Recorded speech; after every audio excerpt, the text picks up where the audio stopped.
Last night in London, I went to see a play about the making of that opera. It's called Turning the Screw, and it dramatises Britten's infatuation with the 12-year-old boy soprano David Hemmings. Playwright Kevin Kelly is with me in the studio. Given his position as the eminent English composer during his lifetime and since, it might surprise people to think of him as being in any way an outsider.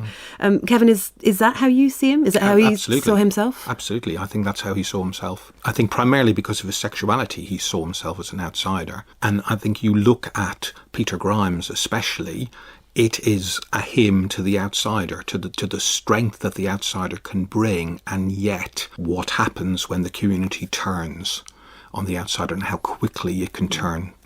Kevin, you do this thing in your play, you blur reality somehow. Britten loses his grip, the lines become a bit foggy. He confuses the real-life David Hemmings with the character of Miles, whose part David is playing.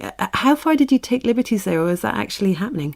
There are suggestions that Britten came close to a nervous breakdown in Venice and that Pears had to take him away to avoid a major scandal.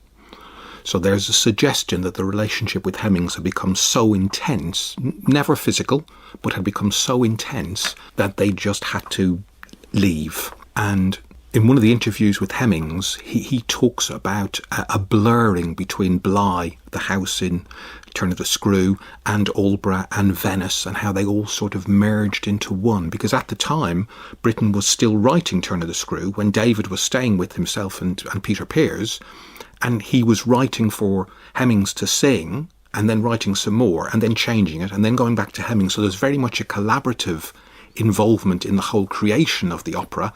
And to my mind, that's when you start getting into a Pygmalion situation where Britten is falling in love with his creation. Turning the Screw is at the King's Head Theatre in London until the 10th of March.